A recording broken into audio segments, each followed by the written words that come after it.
Hello, designers and fabricators. Welcome back to Ignite Your Potential, the channel where we bridge design and fabrication using SolidWorks. Today, we are continuing our truss series by diving into the Queen Post Truss, a practical and widely used structural system in both wooden and steel constructions. We'll explore its structure, applications, and most importantly, how to model it step by step in SolidWorks 2025 with accurate millimeter dimensions, weldments, and gusset plates. Let's get started. Before we jump into SolidWorks, let's understand the basics. So let's explore what it is, where it's used, its structural features, and its practical advantages in the world of construction and fabrication. A Queen Post Truss is a type of pitched roof truss that uses two vertical posts, called Queen Posts, instead of one central vertical member like in the King Post Truss. These posts are connected at the top by a horizontal beam, called a straining beam, and at the bottom by a tie beam. The structure typically includes diagonal braces that connect the top of the Queen posts to the ends of the tie beam. The result is a strong, stable framework that forms to symmetrical triangles and supports longer spans efficiently. The Queen Post Truss is ideal for medium span structures. Maximum span up to 10 to 12 meters, 10,000 to 12,000 mm, depending on materials and loading conditions. The vertical clearance or height of the truss can vary, but it typically ranges from 1/5 to a quarter of the span. This allows for enough roof slope for drainage, aesthetics, and interior space. You'll find Queen Post trusses used in a variety of settings, especially where moderate spans and strong, stable roofing are required. Common applications include residential and commercial roof structures, sheds and barns, pedestrian bridges, workshops and warehouse, timber or steel-framed halls. In fabrication, especially for steel structures, Queen Post trusses are popular due to their simplicity and effective load distribution. There are several reasons why engineers and designers choose Queen Post trusses. Efficient load transfer. The structure breaks the load into symmetrical parts, reducing bending moments and material stress. Longer span coverage. It allows longer spans than a King Post truss without the need for more complex construction. Material flexibility can be built with wood, steel, or a combination of both. Ease of fabrication. The parts are modular, making them easier to fabricate, transport, and assemble. Aesthetic appeal. Its symmetrical design often makes it a favorite in exposed roof systems, especially in churches and heritage buildings. It offers a good balance between cost, simplicity, and structural integrity. Like every design, the Queen Post Truss has some limitations to be aware of. Not suitable for very large spans beyond 12 meters. For that, you might need more complex trusses like the Howe or Fink truss. Needs precise design and accurate fabrication, especially where diagonal braces and gusset connections are used.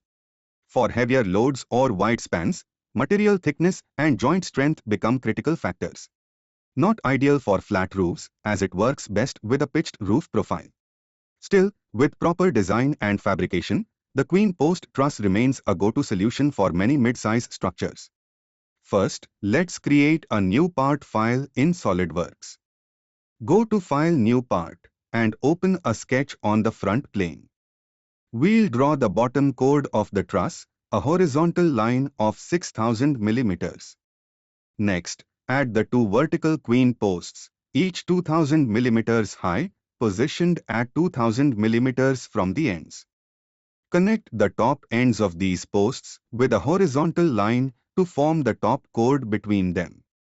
Now, draw diagonal braces from each bottom corner to the top of the Queen posts.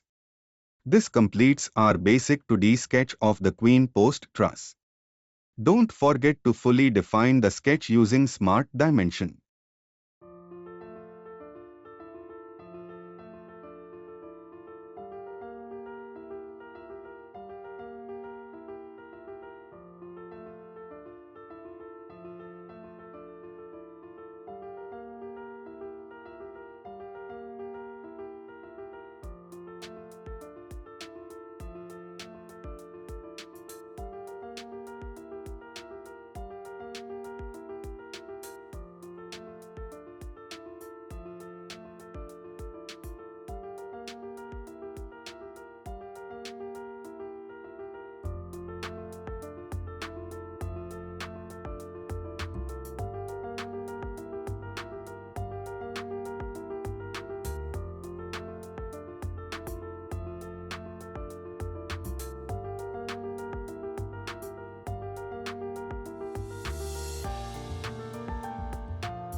Now that our sketch is ready, we'll turn it into a 3D truss using the weldments feature. Go to Insert Weldments Structural Member and choose a standard like ISO and a profile, such as a 80 by 80 mm square tube. Apply the structural members to each segment, bottom chord, top chord, vertical queen posts, and diagonal braces. Use groups wisely to avoid overlaps, and rotate the profiles for proper orientation if needed. Once done, confirm the weldment feature and check the 3D preview of your truss.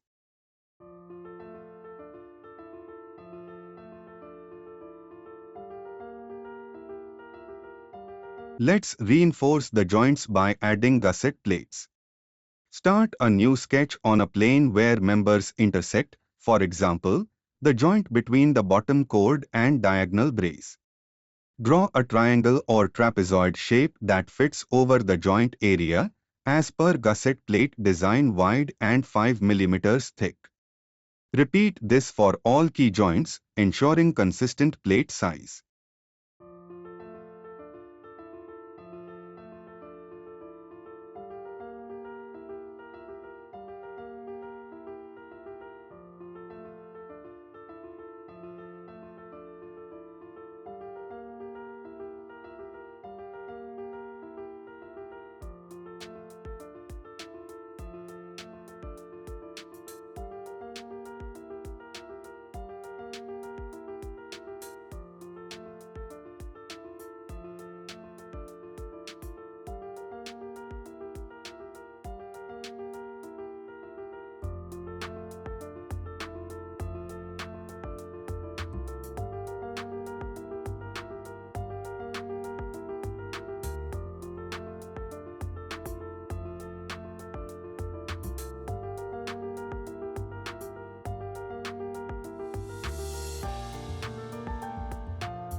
Now let's clean up and finalize our model. Use the Trim Extend tool under Weldments to clean intersecting members. Check for any overlapping bodies or open joints. Then, add a material, such as mild steel, for visualization and accurate weight. Use mass properties to check the truss weight and measure tool to verify lengths. Finally, save the file and create a drawing if needed for fabrication or presentation.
And that wraps up our Queen Post Truss design in SolidWorks. You've learned not just the modeling process, but also the engineering behind it and how it applies in fabrication. Let me know in the comments which truss you want to see next, maybe the how, prattar, or a custom truss for a gate frame or roof. If you found this helpful, please like the video, subscribe to ignite your potential, and share it with your friends or team. Thanks for watching, and remember, keep learning, keep creating, and always ignite your potential.